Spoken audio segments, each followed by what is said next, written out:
this is Polly, and we're going to have our third watercolor lesson, which is going to be a building. So it's kind of neat if you, sometimes if you're walking around your neighborhood or driving around your neighborhood, kind of keep an eye out for some cool buildings, sheds. This one's in our neighborhood, and I just thought it'd be a great piece to paint today because we haven't done a building, and I'm going to show you how to do a little bit of a sky, and I'm going to show you how to do an underwash. So here we go. So if you want to pause and look at the building, if you want to kind of trace it out or draw it, it is right here. And this is a real loose painting, meaning it's not real tight, it's not real precise, which kind of gives it a little bit of a charm. So that's why I liked it. And I like how the doors are kind of crooked and hanging and falling off, and I love the shadows under here, so I'm going to show you how to do all of this. So first off, what we're going to do is we're going to do, after you've kind of able to draw that, and here's the drawing that I've done. You guys can pause that and look at it. I just give the idea of maybe there's some trees back here, and then we've got a bush. So here we go. I took some cerulean blue, and I mixed some cerulean blue with a little bit of ultramarine blue, and I put it here, and we're going to do our sky. That's going to be our sky color. And then I took some cerulean blue and burnt umber, and that's going to be the gray that's going to be the wash over the building. And then I took some sap green and cadmium yellow light. That's going to be the foreground, the grass. And then I just took some burnt sienna. That's going to be the beat up boards on the building.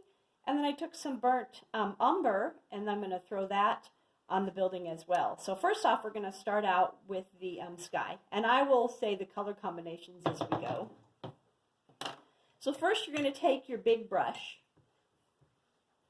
And with watercolor, you usually don't use white. You just use the white of the paper. And also, you can tape off your edges. We did that prior with some of the other paintings that I've done. And scoring, you can just take your finger after you've taped it off if you want to and just push on it a little bit, and that'll push the tape down. So what I'm going to do, I'm going to get it wet just not too far into the trees. I'm just going to get it wet where you'd see the sky. You can kind of see where I drew out where the trees are going to be, and you can do your trees any way you want. So I did a wet wash, and I just went about to here. Okay, I took the cerulean blue and the ultramarine blue, and I'm just going to give you kind of a summer sky or a spring sky. I'm just going to pop in the blue. This is cerulean blue mixed with ultramarine blue, and I'm just going to very lightly pop in where you might want to see some blue. It's already wet. So, and I'm just going to skip around where I want the white of the paper to show, and that could kind of give you the idea that those are clouds. So there's your sky. Really easy and really fast.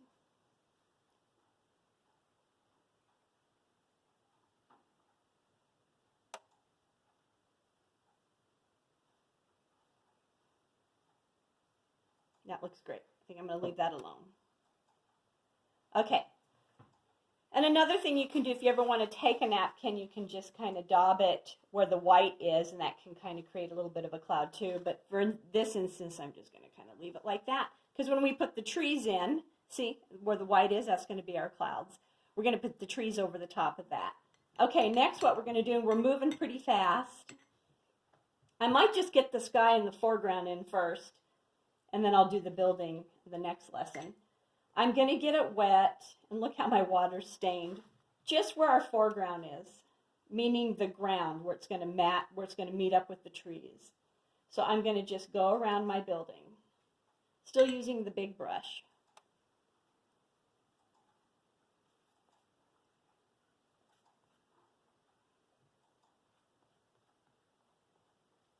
And you don't have to be perfect when you're putting this color in.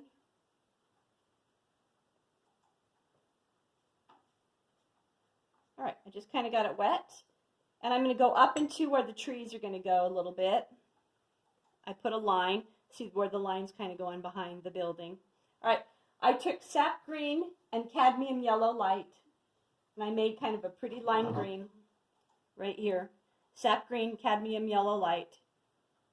Add water when you want it lighter. And what I'm going to do, I'm just going to quickly, remember this is just our foundation. I'm just going to slop it in.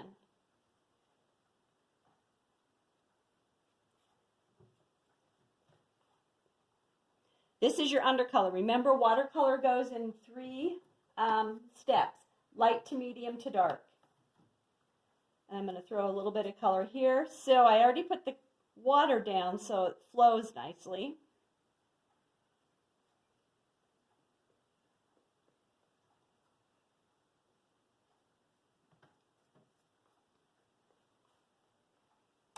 Don't have to be perfect. So this is kind of our first foundation. Looks good. That's a good spot to stop. Then what I'm going to do, I'm going to take it and then I'm going to dry it with my hair dryer. So there we've got there's our sky where we left a little bit of white for our clouds. And then here's the sap green mixed with cadmium yellow light. That's going to be our foreground. So this is where you want to go. You want to do your sky and just your foreground and stop. And then you're going to, and then go take it and dry it with the hair dryer.